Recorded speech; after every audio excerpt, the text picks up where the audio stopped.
আলাইকুম। আজকে মোহাম্মদের ব্লগে দেখবেন মুনি আমার জন্য কি এসফ্রায়ার বানাইছে। রাখতে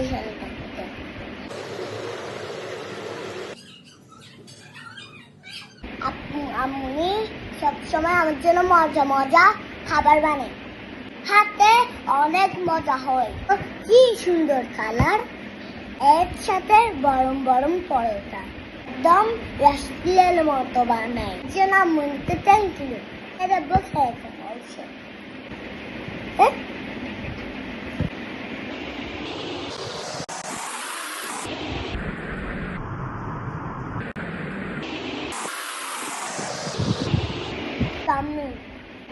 আরো কিন্তু ব্লগ করতে লাইক আর ফলো করতে ভুলবে না।